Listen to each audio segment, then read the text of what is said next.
Well, good morning, everybody. Very especially a good morning for the Siemens delegates here this morning. Fantastic. So to begin this, I would like to ask you to picture yourself, to imagine yourself 30 years from now. How's your life? Are you married? Do you have any kids? Maybe you have a partner. Where are you living?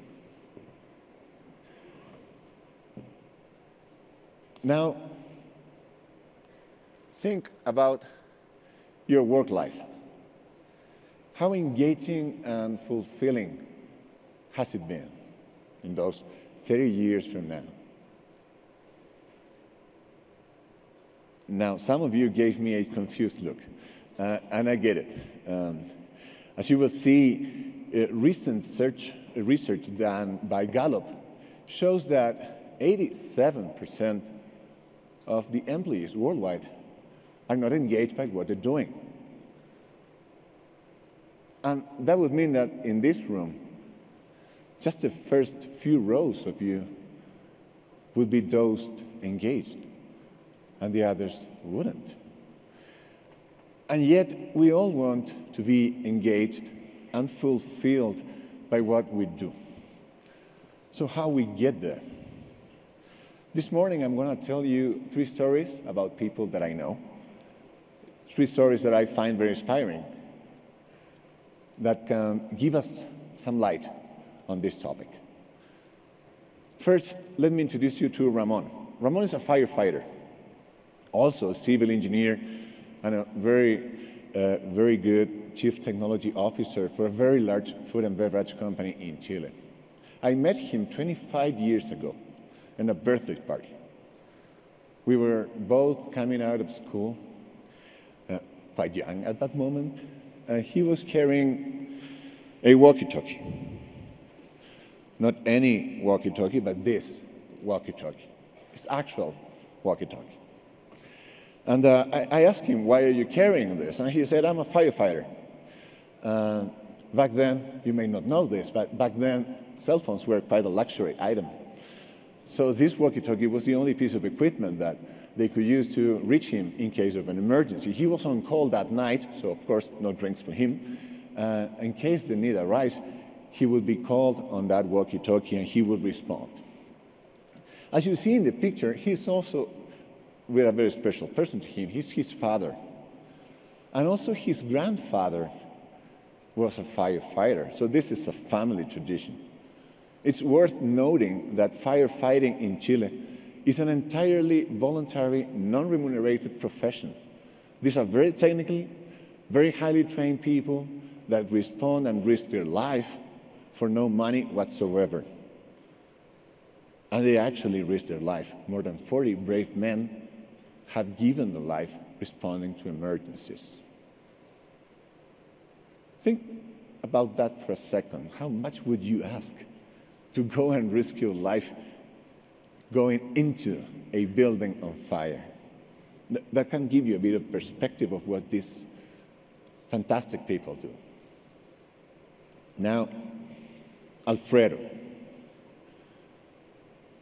Currently, according to the World Health Organization, roughly 900 million of people in the world live without access to safe, secure water. That is very bad. But even worse than that is the fact that almost 250,000 children below the age of 5 die each year. That means 1 every 2 minutes. Just because of diseases born in water, mostly diarrheal associated diseases.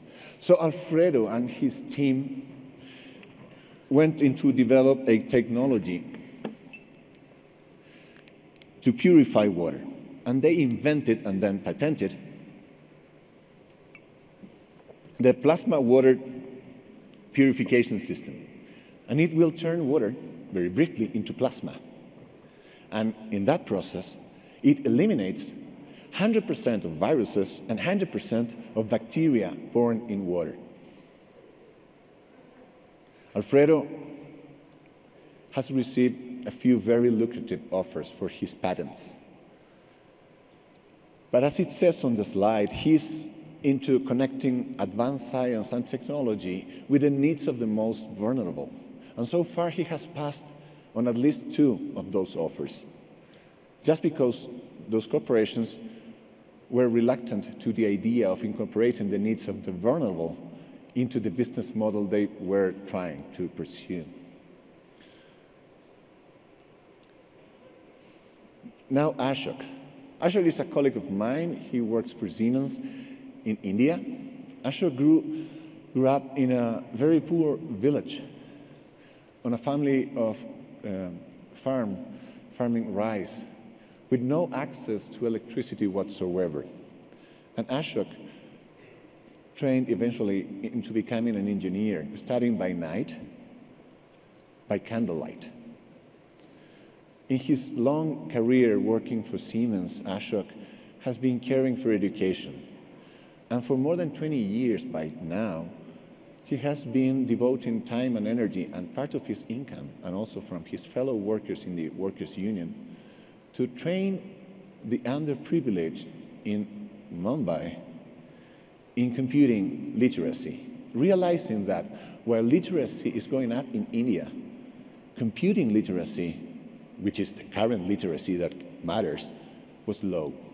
And so far he and his people has trained more than 50,000 young individuals, each year training 3,500 of them, and providing computer to 26 different schools. This is remarkable. And he's also the founder of a foundation, the IKEA Foundation, providing electrical training in a 2-month course to young individuals in Mumbai, where they can learn basic electrical skills. For what? To be able to repair home appliances, like a toaster, a radio, refrigerator, microwave. That way, enabling them to have an income and get a better life. So these 3 stories that I just told you, that are at least are very inspiring to me, have one underlying thing in common. All these remarkable individuals can answer the question, why do I get up in the morning and go to work? And I truly believe it is because they have a very strong sense of purpose. Now the difficult part is, what is purpose? So let's take a look at the dictionary. As you can see, there are 3 options for a definition of purpose. I would like you to focus and give a good look at the 3rd one.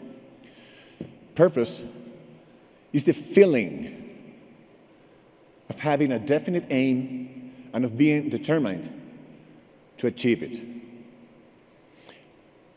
And while this is very important at the individual level, it's also very relevant, critically relevant, for organizations of all sizes, small, large, national, international, global, for profit, for benefit, NGOs. And as you will see in this slide, research conducted by Deloitte shows that people working in organizations with a strong sense of purpose are more confident that the organization will grow this year.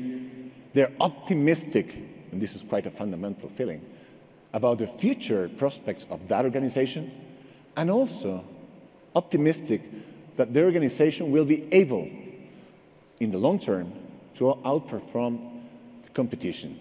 So regardless the kind of organization that you are now part of leading, building, this is relevant for you. Now let's get back to the beginning of the talk when I ask you to think about 30 years from now in your work life.